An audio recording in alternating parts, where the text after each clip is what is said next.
Hello engineers. तो guys आप सभी को पता है कि गाइज 2025 जो है वो बहुत बड़ा साल होने वाला है और इनफैक्ट बैक टू बैक कुछ वैकेंसीज आपने अभी देख चुके हैं।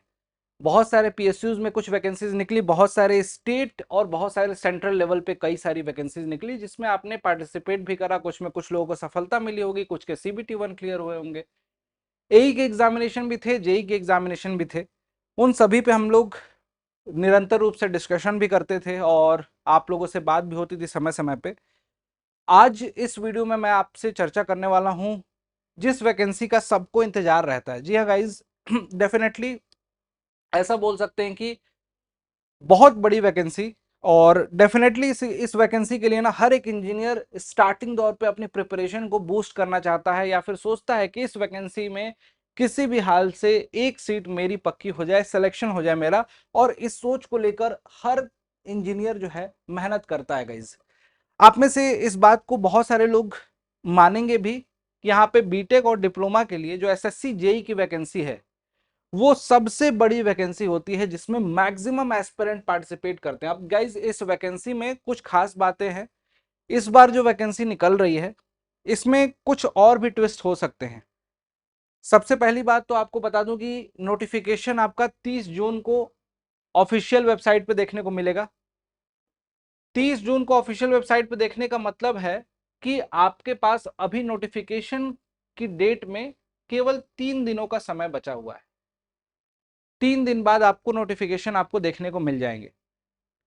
अब नोटिफिकेशन के बाद पोस्ट नोटिफिकेशन बहुत सारी प्लानिंग होती है जो आपको करनी पड़ेगी। क्यों करनी पड़ेगी? इसका रीजन ये है क्योंकि यहाँ पे एग्जामिनेशन भी टेंटेटिवली किस मंथ में होने हैं ये आपको एसएससी ने बता दिया है।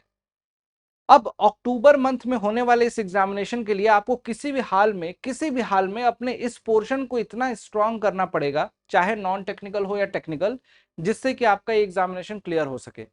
अब गाइज आप अगर ध्यान से समझो कि अक्टूबर के लास्ट में अगर एग्जामिनेशन होता है तो जून महीना तो पूरा का पूरा निकल गया।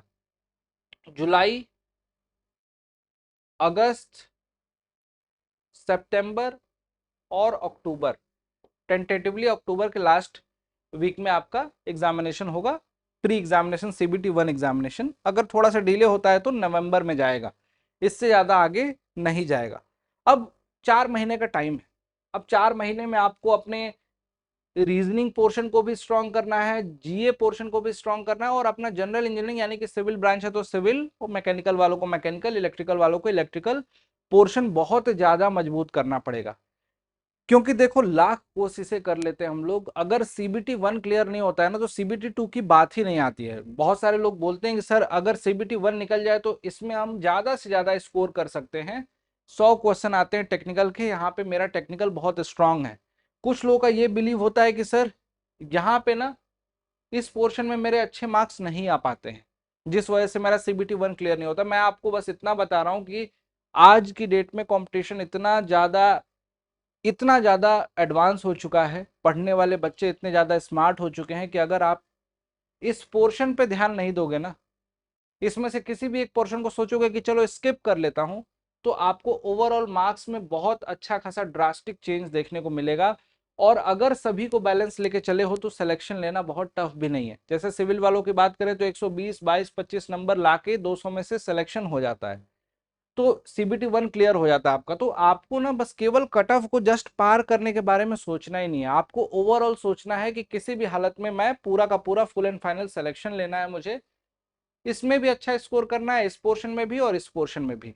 आरआरबी जेई दूसरी सबसे बड़ी वैकेंसी है जो कि आपको देखने को मिल सकती है, लेकिन अभी कुछ उसमें है, कुछ अभी क्लैरिटी नहीं है कि कब आएगी या आएगी कि नहीं आएगी या किस मंथ में आएगी। लेकिन इसका तो आपका पता ही है, 3 दिन बाद नोटिफिकेशन आना, और एसएससी अपने सारे नोटिस, सारे एग्जामिनेशन के वैकेंसीज को समय पे रिलीज कर रही है।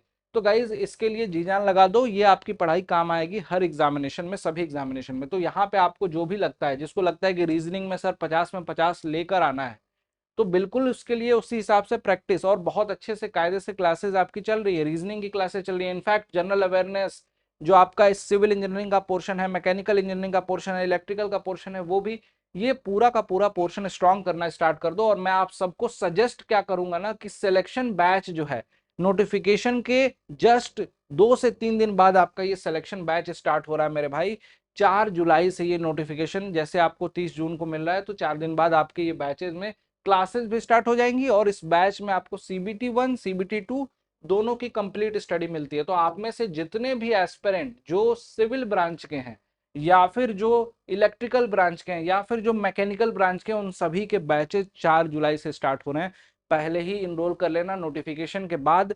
इन बैचेस की प्राइस भी थोड़ी सी ज्यादा दिखेगी आपको, अभी ये लोएस्ट प्राइस में मिल रहा है। अगर आपने सोच ही लिया है कि पढ़ना है तो सबसे कम प्राइस में अभी आपको दिए जा रहा है अड्डा 24/7 एप्लीकेशन पे। आपको ऐप पे जाना है और ऐप पे जाके इन बैचेस को ज्वाइन करना है। उसके साथ साथ क्या करना है, यूट्यूब पे मैं आपको बहुत सारी थियोरी की क्लासेस, क्वेश्चन प्रैक्टिस कराता हूँ, जो सारी की सारी पीडीएफ, और गाइस बिलीव मी, इन पीडीएफ को बस रिवाइज करते रहोगे ना, इन क्वेश्चन को बस एक नजर देखा करोगे ना, तो एग्जामिनेशन में बहुत हेल्प करेंगे। वो इस टेलीग्राम ग्रुप पे भेज देता हूँ और बिल्कुल फ्री है।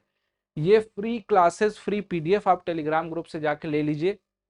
बस इतना कहना है कि पढ़ाई में कोई भी कमी मत रखो, जो भी बेस्ट पॉसिबल एफर्ट हो सकता है वो आप इस समय जरूर लगाइए अपने एग्जामिनेशन, अपने वैकेंसीज को क्लियर करने के लिए।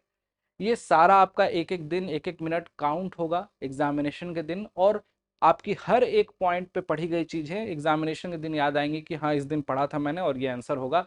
वही आपको सिलेक्शन दिलाती है, ना कि आप 10 दिन में, 15 दिन में सिलेक्शन लेते हो। आपकी कंटिन्यूअस जर्नी, और ये टाइम बहुत क्रूशियल है, टाइम बहुत लिमिटेड है। उस लिमिटेड टाइम को अच्छे से यूज कीजिए, आपका सिलेक्शन जरूर होगा गाइज। फोकस हमेशा एसएससी जेई एग्जामिनेशन पे होना चाहिए। मल्टीपल एग्जामिनेशन आपके देखने को मिलेंगे, लेकिन उनमें से सबसे इंपॉर्टेंट है आपका ये एग्जामिनेशन, जिसका सिलेबस जो है वो बेंच मार्किंग की तरह काम करता है, जिसके टेक्निकल के सिलेबस को हर एग्जामिनेशन में पूछा जाता है। तो इस एग्जामिनेशन पे ज्यादा प्राइम फोकस करके अपनी पढ़ाई को स्टार्ट कीजिए। That's it. मिलते हैं आपसे नेक्स्ट वीडियो में, और उम्मीद है कि आपसे क्लासेस में भी मुलाकात होगी guys. Thank you so much.